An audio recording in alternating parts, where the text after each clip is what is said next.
Então eu quero ler com você Atos capítulo 3, nós vamos ver sobre esse homem. Atos capítulo 3, o versículo 1 ao versículo 10. Já está na tela aqui? Preste muita atenção, diz assim: certo dia, Pedro e João estavam subindo ao templo na hora da oração, às 3 horas da tarde.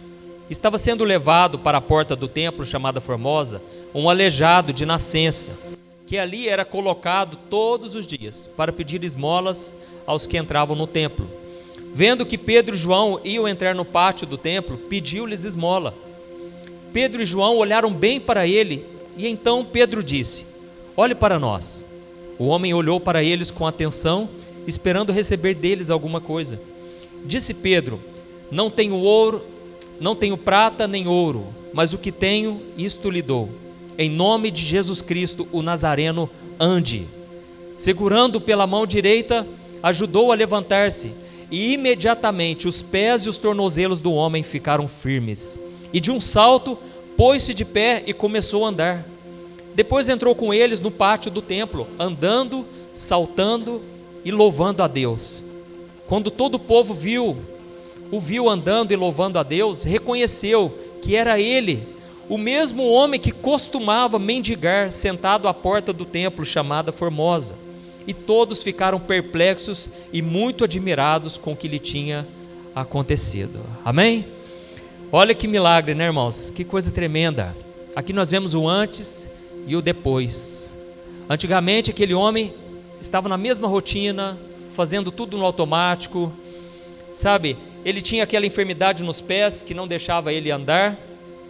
Por causa disso, ele não podia trabalhar, e ele viveu uma vida ali na miséria, uma vida de solidão. As pessoas carregavam ele, colocavam ele na porta do templo. Só que um dia tudo mudou, né? E aqui mostra o resultado. Ele entrou no templo, louvando, saltando, muito feliz, muito confiante. Eu costumo dizer que o maior milagre não é aquele que acontece com a outra pessoa, por mais que seja extraordinário. O maior milagre é aquele que acontece com você, por mais que você ache que seja o menor de todos eles. É quando você decide orar, e você talvez nunca teve uma experiência com Deus, mas você fala: não, agora eu creio, Deus vai fazer na minha vida. Aí de repente você vê acontecer com você. Isso muda a sua vida, muda a sua rotina, muda a sua história, porque você pensa: nossa, funcionou comigo, deu certo. Esse Jesus que eles tanto falavam na igreja, ele operou na minha vida. Ele resolveu um problema lá na minha empresa que não tinha jeito. Ele trouxe uma cura na minha família. Então, o maior milagre é aquele que acontece com você. E eu creio que hoje vai acontecer isso. Amém? E nós vamos ver aqui que esse milagre na vida desse homem aconteceu por causa de 4 motivos que nós vamos ver hoje aqui. 4 motivos para Deus operar. O primeiro motivo é que Deus uniu 2 homens completamente diferentes para que aquele milagre acontecesse. Aqui no versículo 1, Atos 3, versículo 1, diz assim, ó: certo dia Pedro e João estavam subindo ao templo na hora da oração, às 3 horas da tarde. Irmãos, às vezes a Bíblia fala umas coisas que a gente não presta atenção, né? Mas Pedro e João, eles eram totalmente diferentes. Pedro era aquele homem impulsivo, né? Ele era muito corajoso, por sinal, mas ao mesmo tempo ele era medroso. Era um homem muito inconstante. Ele foi o único a andar sobre as águas, quando Jesus estava caminhando sobre as águas. E ele foi o único que falou: Senhor, deixa eu ir ao teu encontro. E Jesus falou: venha. E ele começou a andar sobre as águas. Ele viveu um milagre extraordinário. Foi o único corajoso que teve coragem de sair do barco. Era de noite, de madrugada. Às vezes a gente tem uma ideia bonitinha das histórias da Bíblia, né? Tudo como se fosse um teatrinho para criança, tudo perfeito. Irmãos, era de madrugada, alta hora da madrugada, frio. E de repente Jesus andando sobre as águas, eles acharam que era um fantasma.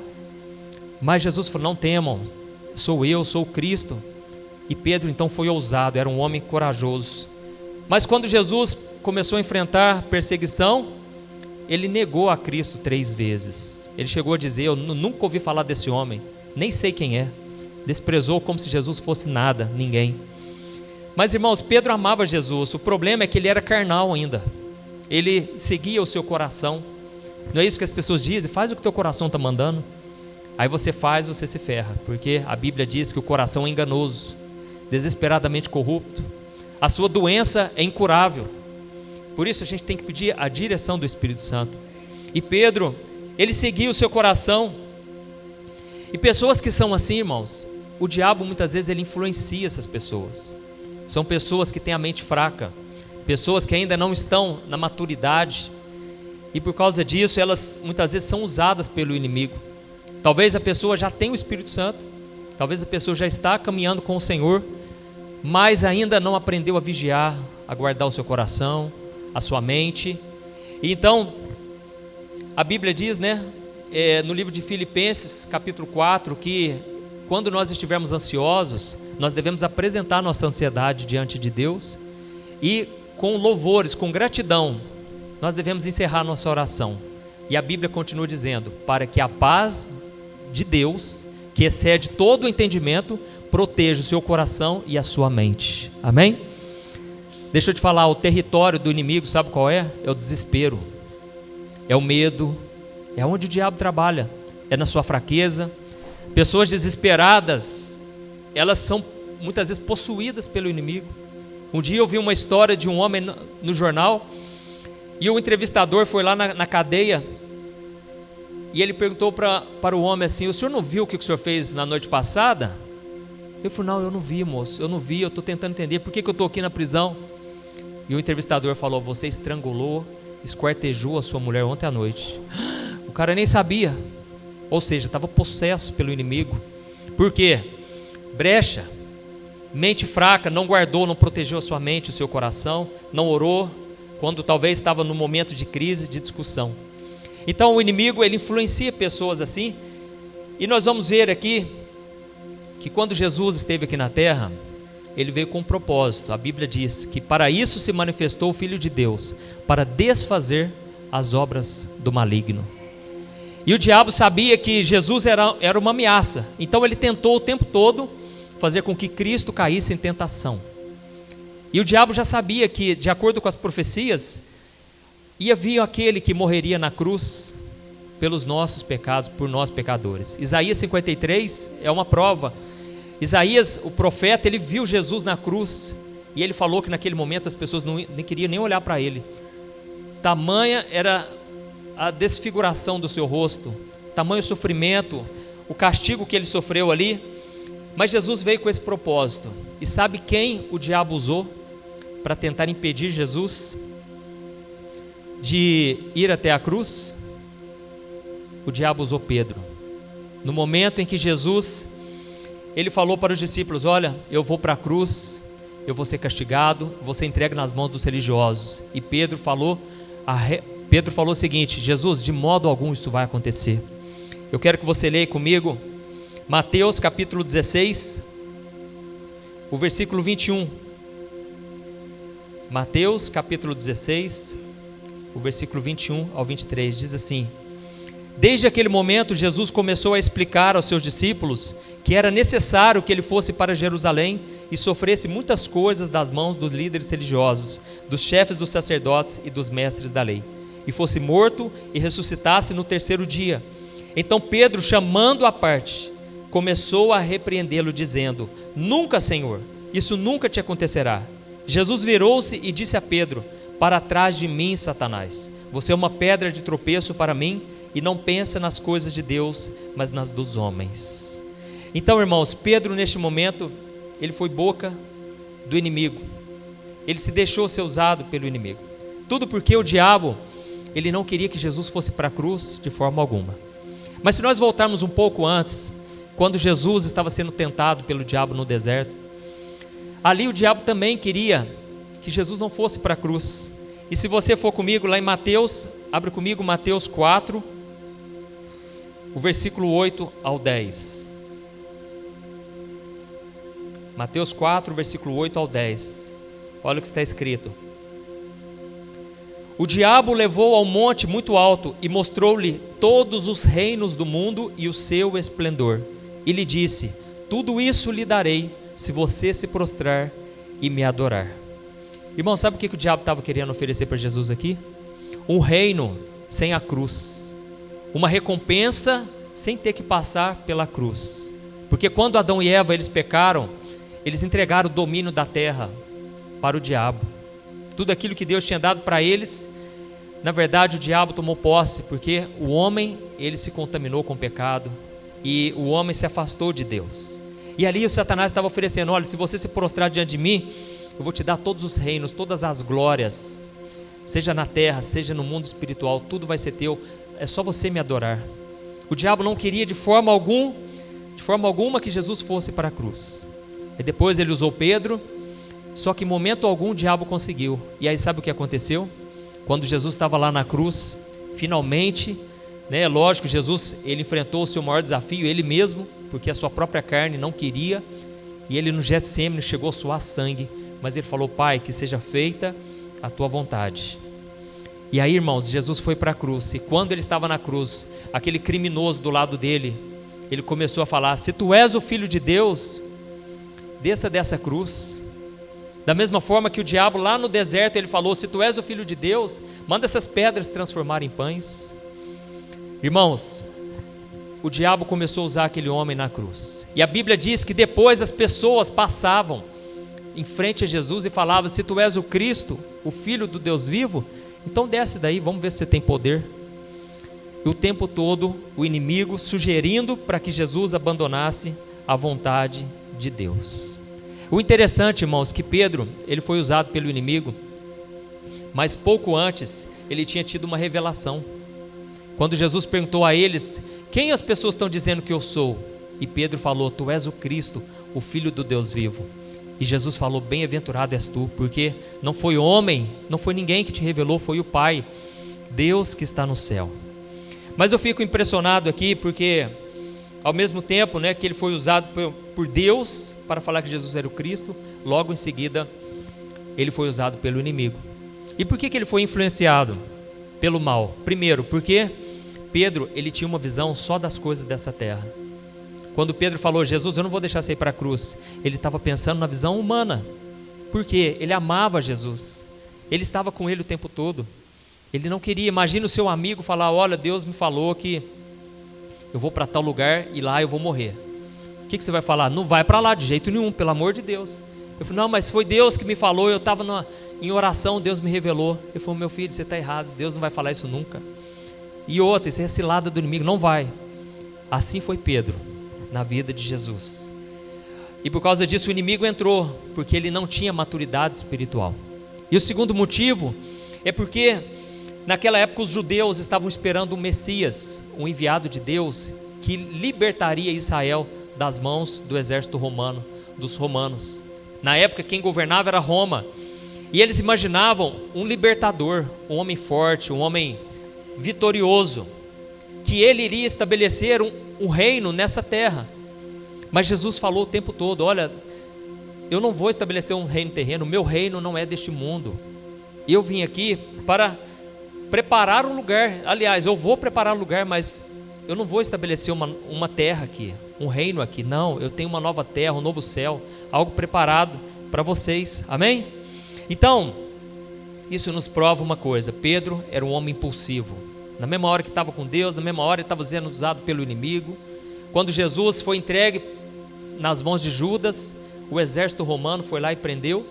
Pedro foi lá e cortou a orelha do soldado, porque ele ainda não tinha uma visão espiritual das coisas.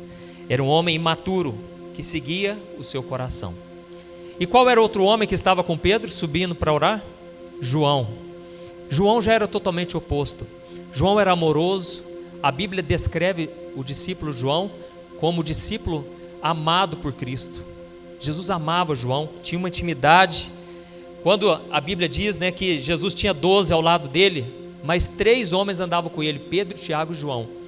Sendo que desses 3, João era o mais íntimo. Era aquele que recostava a cabeça no peito de Jesus. Era aquele que Jesus contava os maiores segredos, os maiores mistérios. E ele era um homem muito amoroso. E a Bíblia deixa claro também que ele era um homem leal, um homem fiel. Ele foi o único discípulo que ficou na crucificação junto com a mãe de Jesus. O único que ficou ali. E ele foi o primeiro a chegar no túmulo depois da ressurreição depois de Maria. Ele foi o primeiro homem que chegou ali. Mas ao mesmo tempo, ele era tão zeloso, ele queria tanto, né, estar com Jesus, que um dia Jesus falou para eles: olha, eu quero que você, João, você vai numa aldeia dos samaritanos, e lá vai ter um jumentinho. Traz para mim o jumento, porque eu vou entrar em Jerusalém montado nesse jumento. Ele chegou lá, e os samaritanos na época tinham uma rixa com os judeus, e eles falaram assim: olha, nós não vamos emprestar nada, porque nós já sabemos que ele está querendo ir lá para Jerusalém usando esse jumento. Nós não vamos emprestar. Quando João voltou, ele falou: Jesus, eu posso orar para Deus mandar um fogo na cabeça daquele povo? Eu quero que o Senhor mande um fogo na cabeça deles, porque eles não quiseram fazer o que o Senhor pediu. Então ele era tão zeloso, né, que muitas vezes até errava. Mas eram pessoas diferentes. Até que chegou um dia que veio o Pentecostes, e o Espírito Santo foi derramado. E naquela hora eles começaram a falar os mistérios de Deus, cada um na sua língua, porque tinha pessoas nessa festa de Pentecostes, pessoas do mundo inteiro. E eles começaram, cada um falar na língua materna de cada um. Não era oração em línguas, o dom de línguas, mas era uma língua específica para cada pessoa. Assim como hoje tem o japonês, o francês, o italiano, cada um foi falando desse jeito. E o Espírito Santo naquele momento trouxe uma unidade. E aí eu aprendo uma coisa, que Deus, Ele não quer usar todas as pessoas iguais, cada pessoa de um jeito, cada pessoa Deus vai te usar de uma maneira.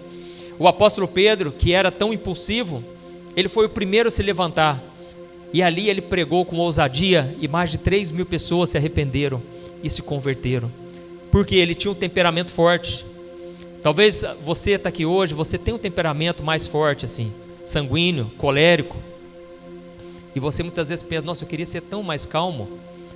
Mas quem sabe Deus te fez assim para você ser usado dessa maneira?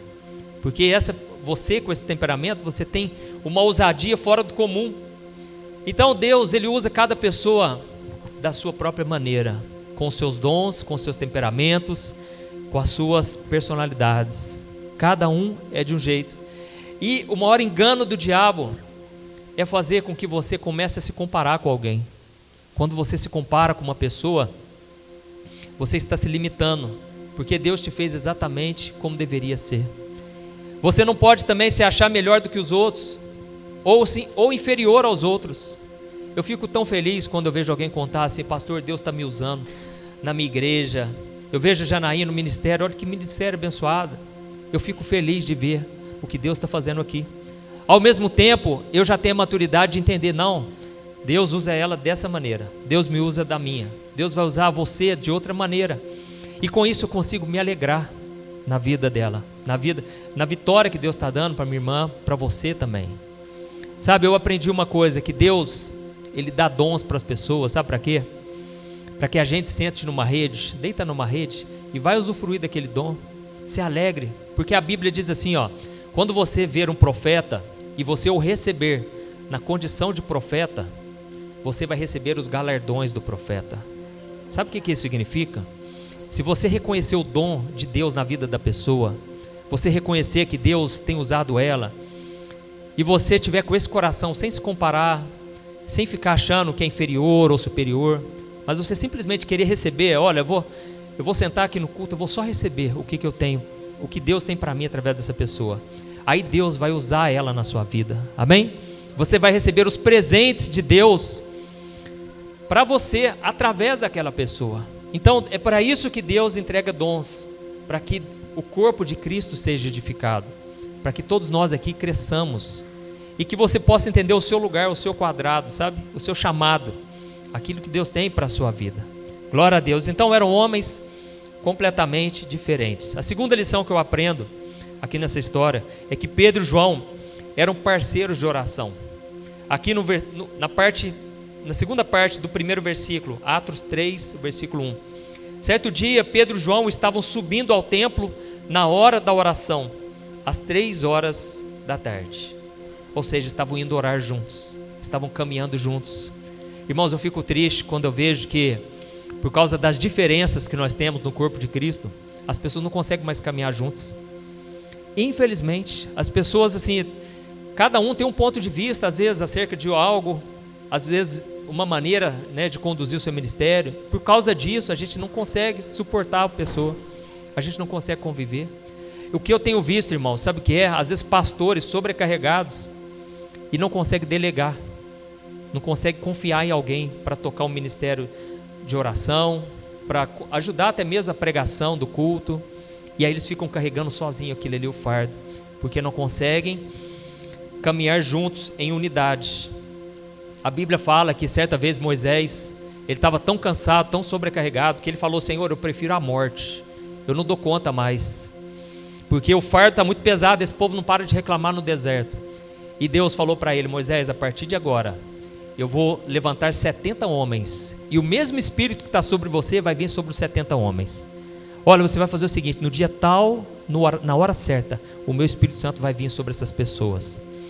Irmãos, a Bíblia conta que de repente veio um vento muito forte, e o Espírito Santo começou a ser derramado na vida de 70 pessoas para ajudar Moisés. Só que tinha um homem que estava numa cabana, estava distante, e o Espírito Santo foi lá naquela pessoa também. Ele estava longe daquele grupo, mas aprove a Deus derramar também sobre aquele homem. Naquela hora, 2 pessoas chegaram até Moisés: Moisés, você vai deixar isso acontecer? Olha lá, aquela pessoa nem está aqui junto com a gente, e o Espírito Santo foi derramado sobre ela. Sabe o que Moisés falou? Ele falou: meu filho, quem dera se todas as pessoas fossem profetas como eu. Olha a humildade desse homem, irmãos. Na hora que eu li aquilo, eu pensei: gente, é raro encontrar um líder com esse coração. Quem dera que todos profetizassem assim como eu estou profetizando. Irmãos, nós precisamos disso. Nós precisamos entender que sozinhos nós não vamos fazer a obra. Poucos são os trabalhadores, a obra é muito grande, sabe? Então, nós precisamos andar com pessoas que vão nos ajudar no crescimento da nossa vida espiritual.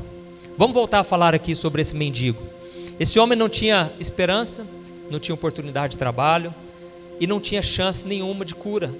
Só restou para ele o quê? Pedir esmolas. É a única coisa que restou para esse homem. E a Bíblia mostra aqui que ele foi ao templo, e ele ficava ali na porta do templo. E a pergunta que fica é: por que esse homem não foi para o centro da cidade pedir dinheiro? Afinal de contas, é lá onde tinham mais pessoas, é lá onde as pessoas, né, estavam negociando, é onde havia o comércio. Mas não, ele foi para a porta da igreja. E aí a pergunta que fica é: por que será? Eu creio que é porque ele esperava que ali tivessem pessoas piedosas, pessoas que se compadeceriam dele, pessoas sensíveis à sua dor. Ele foi na porta do templo, porque ele tinha uma esperança de que aquelas pessoas, já que elas falavam tanto de Deus, já que elas oravam tanto, elas teriam mais compaixão dele. E na verdade ele estava certo de pensar assim. A Bíblia diz, lá em 1 João 3, o versículo 17 e o versículo 18: se alguém tiver recursos materiais e vendo o seu irmão em necessidade, não se compadecer dele, como pode permanecer nele o amor de Deus? Filhinhos, não amemos de palavra nem de boca, mas em ação e em verdade. Irmãos, eu nunca esqueço isso aqui. Sempre quando eu vejo alguém passando dificuldade, eu penso: eu sei que eu tenho condição, eu podia estar ajudando essa pessoa. E aí ao mesmo tempo eu penso: se eu não ajudar, do que adianta eu ficar orando? Do que adianta eu ficar falando de Deus? Eu preciso fazer aquilo que às vezes o mundo não vai fazer, sem ficar colocando a culpa no governo, colocando a culpa no prefeito, nos outros. A gente tem que olhar para nós, porque nós temos que fazer a diferença, amém? Quando uma pessoa ajuda e faz uma boa ação, em nome dela, aquilo é normal. Mas quando você faz, você está fazendo em nome de Cristo, em nome de Jesus. E Jesus falou: se você oferecer um copo d'água que seja, você está fazendo para mim. Então isso é bom para você e é bom para testemunhar a Cristo, porque a pessoa sabe que nós somos dele. Então, se nós não fizermos nada, quem vai fazer por nós? E naquele momento, o versículo 3, Atos capítulo 3, o versículo 3: vendo que Pedro e João iam entrar no pátio do templo, pediu-lhes esmola. Irmãos, era Pedro e João, todo mundo comentando o que estava acontecendo. Aqueles homens estavam fazendo milagres, aqueles homens estavam pregando e sinais estavam acontecendo. Esse homem, a Bíblia não diz se ele sabia ou não disso, mas ele pediu esmola, irmão. era uma coisa tão pequena para aqueles homens de Deus. Isso me mostra uma coisa: as pessoas, elas não sabem o que elas querem. As pessoas não sabem quais são as suas maiores necessidades. Na verdade, elas não sabem o que está faltando para elas. Pode prestar atenção na sua própria vida. Muitas vezes você corre de um lado para o outro, nem você sabe o que você quer, o que você realmente precisa. Irmãos, as pessoas hoje, elas deitam, o sono não vem, e ficam horas e horas.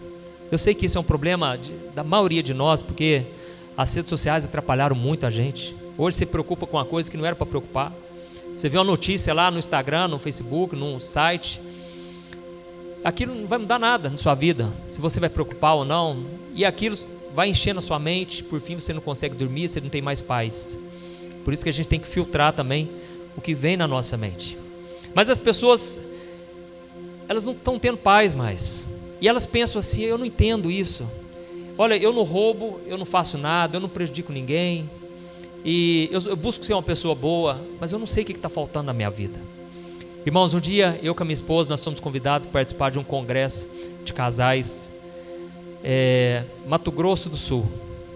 Era isso, irmão? Foz do Iguaçu. Irmãos, eu sou péssimo em geografia, não entendo nada. Nós chegamos lá naquele congresso, fomos tomar café, e de repente a moça comentou comigo: olha, tem uma moça aí, veio lá do Rio de Janeiro, só porque ela quer falar com o senhor, ela quer te contar um negócio. Eu falei: tá bom. Aí nós tomamos um café. Na hora que a gente estava saindo assim, irmãos, parou uma moça na minha frente, e ela só falava assim: pastor, eu agradeço muito a Deus. Só que ela não parava de chorar, e eu comecei a perceber: gente, essa mulher vai passar mal. Pegamos um copo d'água, essa mulher não parava de chorar, e eu procurei entender: o que está acontecendo, moço? Fala para mim. Falei: pastor, se eu te contar, você não acredita. Pastor, eu venho de uma família muito boa financeiramente, nós somos muito bem de vida. Olha, eu tenho um esposo lindo, família. Olha os meus filhos, pastor, olha, estão ali, ó. E ela falou: pastor, só que eu não sei explicar, a minha vida era um vazio, a minha vida não tinha um sentido. Eu deitava, não via um sono, e o dia a dia eu pensava: gente, eu não faço nada de errado, o que tem de errado comigo? E um dia, pastor, eu fiz uma oração, falei: Deus, se o Senhor existe, se o Senhor tem algo na minha vida, faz alguma coisa comigo. E aí ela entrou no YouTube e apareceu o primeiro vídeo, apareceu um vídeo que eu tinha gravado, uma mensagem. E naquela mensagem eu falava exatamente disso: olha, você que não tem um sentido na sua vida, nada dá certo, é um vazio existencial, você não sabe o que é. E eu falei de Jesus, e ela entregou a vida para Jesus. Irmãos, a vida dela mudou da água para o vinho. Ela de repente sentia a maior alegria do mundo. Ela ficou apaixonada em Jesus, e só Jesus o tempo todo. Comprou uma Bíblia. Jesus libertou ela, irmãos. Não foi eu, foi o Cristo vivo, que mudou a minha vida e pode mudar a sua vida aqui hoje, amém? Irmãos, ela estava tudo redondinho, não tinha porquê essa preocupação, mas o que faltava era a presença do Espírito Santo. E isso aí a religião não pode te dar. Você pode vir na igreja a vida inteira, se você não abrir seu coração para Jesus, o Espírito Santo não vai entrar, e Ele não vai transformar você. Irmãos, era nítido a alegria daquela mulher, apaixonada por Jesus. Então isso é algo que só experimenta se você fizer uma entrega hoje nas mãos do Senhor, você entregar a sua vida. As pessoas pensam assim: se eu tivesse dinheiro, nossa, eu ia resolver todos os problemas, eu ia poder viajar, tudo que eu tenho vontade eu ia conseguir fazer. Irmão, se a pessoa não tem o Espírito Santo, ela pode estar no lugar mais chique do mundo, hotel 6 estrelas, tudo perfeito, vai ter um vazio enorme, sabe? A pessoa não se preenche com nada disso. Eu sei, o dinheiro é bom, não vou ser hipócrita aqui. Imagina se esse mendigo só tivesse recebido dinheiro. Se ele tivesse recebido as moedinhas dele, ele ia agradecer e nada mais iria acontecer.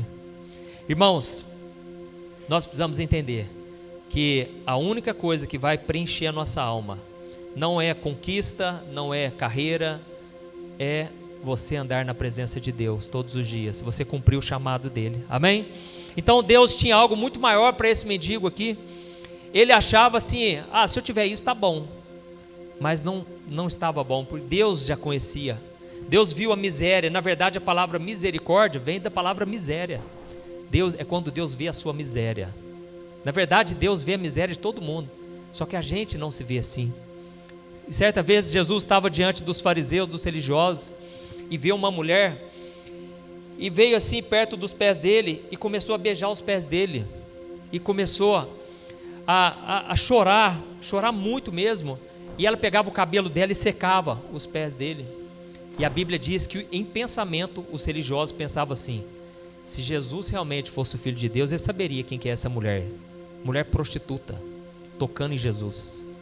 E aí Jesus, conhecendo, a Bíblia diz, conhecendo o coração daqueles homens, ele disse: olha, eu entrei nessa casa aqui e vocês não ungiram a minha cabeça com óleo, como é de costume. No entanto, essa mulher está me ungindo o tempo todo aqui, com as suas lágrimas. Eu entrei aqui, vocês não me deram um beijo no rosto, um ósculo santo, que era costume do judeu. No entanto, essa mulher não para de beijar os meus pés. E naquela hora ele diz para eles algo que, quando eu ouvi aquilo, me marcou muito. Ele falou: quem muito é perdoado, muito ama. Sabe o que ele estava querendo dizer? A pessoa que entendeu a sua miséria, entendeu que ela não é nada, e ela se sente tão perdoada, é a pessoa que mais ama a Deus. Amém? Sabe, tem muita gente que nasce na igreja, veio de família evangélica, isso é uma bênção, mas geralmente essas pessoas, elas tendem a se acostumar com Jesus, com a glória de Deus, e elas não valorizam tanto, porque elas não entenderam a gravidade do pecado, elas não sofreram talvez as tragédias que o pecado causa, a destruição que o pecado causa na vida da pessoa. Essas pessoas às vezes tiveram uma vida muito blindada, mas geralmente, né, às vezes como foi o caso aqui, ex-travesti, essas pessoas são apaixonadas em Jesus. Pode vir, eu não conheço ele, mas eu já imagino um testemunho tremendo, e imagino que seja uma pessoa apaixonada por Jesus, porque muito perdoado, ele se sente muito perdoado, ele sabe aonde ele estava, o fundo do poço que Jesus encontrou ele, e por isso ama Jesus mais do que o normal. Assim aconteceu comigo quando eu fui para a igreja. Irmãos, eu tomei um choque, porque os jovens da igreja queriam ir para o mundo. O assunto era esse, ficar com as garotinhas e tal. Eu estava vindo do mundo, eu estava apaixonado em Jesus, e eu tomei um choque de ver a quantidade de gente dentro da igreja que estava fria espiritualmente. Por quê? Não se sentia tão perdoado assim, não se sentia tão impuro, e talvez não experimentaram esse milagre do novo nascimento. Então, nós vemos aqui que esse homem, voltando para a história dele, esse homem, ele recebeu muito mais do que ele pediu, porque é isso que Deus faz. Deus tem algo sempre maior e melhor. Quando Lázaro, o amigo de Jesus, que era um grande amigo de Jesus, ele morreu, as pessoas, a Bíblia diz que todos estavam naquele clima de velório, as pessoas desesperadas, chorando, e até os pais começaram a ficar atordoados, mas Jesus falou para eles: não dê ouvido à multidão, não se atente para eles, faz o seguinte, vem para cá. E aí, perdão, eu confundi, irmão, eu falei aos pais, não, na verdade Lázaro, ele tinha morrido, e as suas irmãs Marta e Maria, elas foram correndo aos pés de Jesus e falaram: Jesus, se o Senhor tivesse chegado aqui, o nosso irmão não teria morrido. Isso porque quando Jesus ficou sabendo que Lázaro estava doente, ele ainda ficou 2 dias no lugar que ele estava. Jesus podia ter ido na mesma hora, mas ele esperou. Sabe por quê? Porque as mulheres estavam esperando uma cura para a enfermidade, sendo que Jesus tinha a ressurreição. Era a hora de Jesus mostrar o que acontece quando uma pessoa morre em Cristo, ela ressuscita com ele. Amém? Então, todos estavam desesperados, e elas falaram: se o Senhor tivesse chegado aqui antes, não tinha acontecido isso. Irmãos, a gente fica nessa história de se tivesse acontecido, se não tivesse acontecido, isso não serve para nada. E Jesus falou: olha, eu sou a ressurreição e a vida, aquele que crê em mim, ainda que morra, viverá. E Jesus ressuscitou Lázaro depois de 4 dias. Então, muitas vezes a gente espera uma coisa e Deus não vem na hora. Aliás, na maioria das vezes, sabe por quê? Ele está esperando fazer algo maior, algo melhor. Amém? Deus sempre tem algo maior e melhor. Eu fui pastor de jovens 7 anos na minha igreja. Irmãos, 7 anos na peleja. Quando ia muito jovem me ouvir, eram 10. Muito. Não, aí eu considerava lotada a igreja. Na maioria das vezes ia 2, 3 pessoas. Às vezes ia só a Thaís me ouvir. Irmãos, Mas eu pensava, eu preciso obedecer à voz de Deus. Deus tem um chamado na minha vida, eu preciso fazer a obra de Deus. E eu pensava assim, o ministério bem sucedido, eu imaginava na minha cabeça, era se eu conseguisse ter 100 jovens no meu ministério. Irmãos, era se eu conseguisse ter 300 jovens. Só que um dia a liderança chegou para mim e falou: olha, nós estamos aqui para te dizer, nós não estamos te acompanhando há muitos anos porque você não tem chamado para pastor. Suas pregações são chatas, dá sono. Irmãos, aquilo foi necessário acontecer. Sabe por quê? Porque Deus tinha algo maior e eu estava me contentando com pouco. E então um dia o Espírito Santo, domingo de manhã, como domingo hoje aqui, ó, o Espírito Santo soprou no meu ouvido, no meu coração. E ele falou assim: as pessoas não querem te ouvir lá na igreja? Cria uma página no Facebook e eu vou começar a te usar lá. E eu vou trazer para mim muitas almas. E louvado seja Deus, irmãos. Nós já somos mais de 24 milhões de seguidores. Eu esperava 100 jovens, eu só queria 100.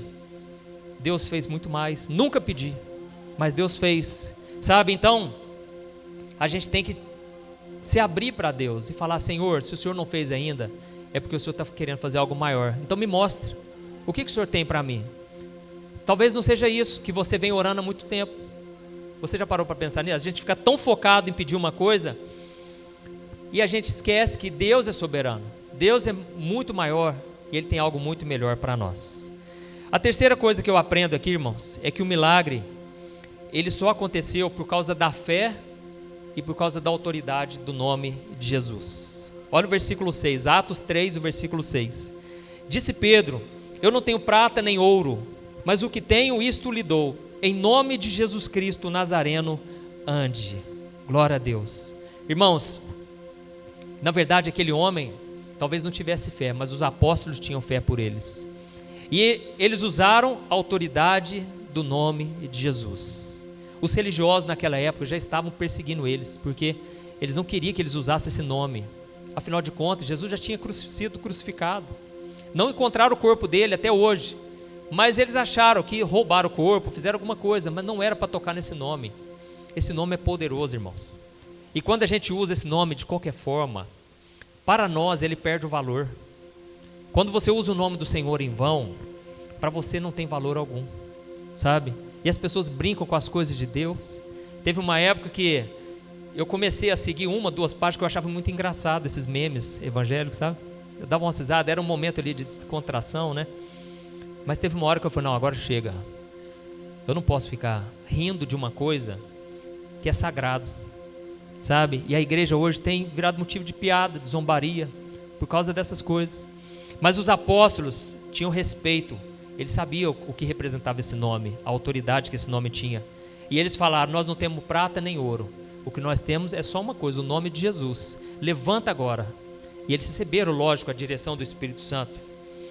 E eu me lembro que eu ouvi uma vez uma história de um homem chamado Tomás de Aquino. Tomás de Aquino era católico, ele era um filósofo, ele era um teólogo também. E um dia, ele foi convidado pelo Papa, o Papa chamado Papa Inocêncio IV, no ano de 1250 depois de Cristo. E o Papa convidou ele para fazer uma caminhada lá no Vaticano. E ele então começou a mostrar todas as riquezas, todas as glórias, né, da igreja. E ele falou para Tomás de Aquino, ele falou o seguinte: olha, agora a igreja não precisa mais ficar dizendo não tem ouro nem prata, assim como Pedro e João. A igreja não precisa falar isso mais, porque olha a riqueza que nós temos hoje.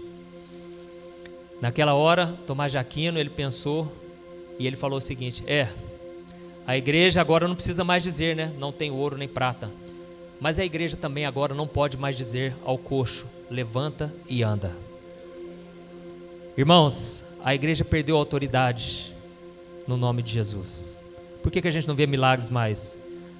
Porque Jesus não dá pérola aos porcos. Jesus não vai dar algo para alguém que vai desvalorizar, desmerecer. Então a igreja hoje enriqueceu. Olha, nós temos pregado, eu com a minha esposa, em várias igrejas. A gente percebeu uma coisa: as igrejas, elas não estão preocupadas em, não estou falando todas, né? Quanto menos essa. As igrejas não estão preocupadas aí fora em pegar o dinheiro e socorrer a órfã, a viúva. Ontem eu vi uma irmã aqui falando que tem um ministério tão lindo isso aí. Quem que é? Ela está aqui? Levanta a mão. Não, estava ontem à noite, né? A igreja não está preocupada com isso mais. Ela está preocupada, sabe o quê? Em melhorar o templo físico, sabe? A igreja quer modernizar. Isso não é errado, irmãos, pelo amor de Deus. Isso não é pecado ter ar-condicionado, não é pecado ter umas poltronas, né, confortáveis. Mas, irmãos, o principal é fazer a obra de Deus, é atender o necessitado. Isso é o principal, irmãos. Então a igreja enriqueceu, a evangélica enriqueceu também, sabe? E isso não é pecado, mas quanto mais se tem, mais dinheiro tem, mais você fica autossuficiente. É um perigo, sabe? Não é pecado você enriquecer. Pelo contrário, eu desejo que você seja muito rico, mas também seja rico de boas obras. Na medida que você enriquece, você naturalmente tem que também enriquecer a vida dos outros, tem que abençoar os outros. Glória a Deus. E por fim, nós vemos que aqui um milagre aconteceu para confirmar a mensagem do Evangelho. Jesus, através daquele milagre, ele comprovou que ele estava vivo. E aí eu te pergunto, Jesus está vivo para você? Ou ele foi morto na cruz, está lá crucificado?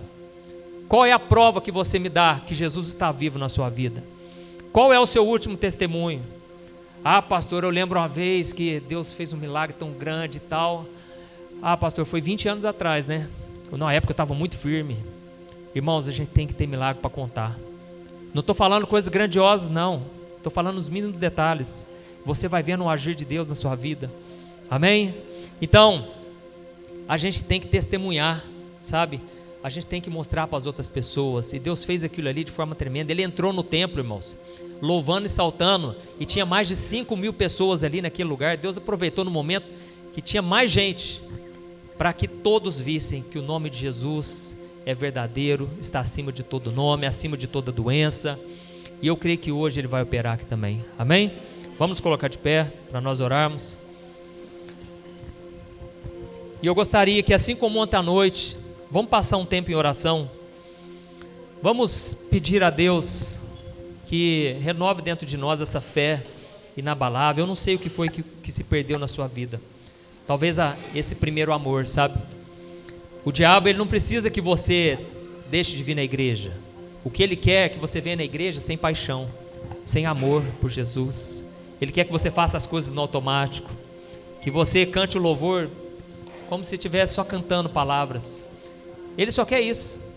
Irmãos, nós precisamos voltar para a essência do Evangelho. Talvez você cresceu muito, Deus te abençoou, porque é isso que Deus faz mesmo. Quando você anda com Ele, tudo prospera. Mas hoje você já não tem aquele coração quando você era mais simples. Ora a Deus, peça para Deus te dar esse coração simples, humilde como Jesus. Amém? Feche os seus olhos. E que você possa abrir o seu coração durante o louvor. Aleluia, Senhor. Vai orando no seu lugar. Senhor, meu Deus e meu Pai, nós te agradecemos por esta manhã, Pai. Obrigado, Senhor Jesus, porque o teu nome é santo, é poderoso. O teu nome é cura, Jesus. O teu nome é cura das emoções, cura de um passado que não te honrou, que não te glorificou, um passado vergonhoso. O Senhor lança hoje no mar do esquecimento. Pai, tem pessoas aqui que fizeram decisões, escolhas erradas na vida amorosa. Isso aí é como se fosse uma seta do inimigo, trazendo culpa, trazendo condenação. Senhor, meu Deus e meu Pai, eu te peço, traga a cura, Senhor. Jesus, derruba esse gigante hoje que se levanta contra essa pessoa todos os dias, zombando, humilhando. Senhor Jesus, venha, Senhor, defender a nossa vida contra todos os gigantes que se levantam contra nós.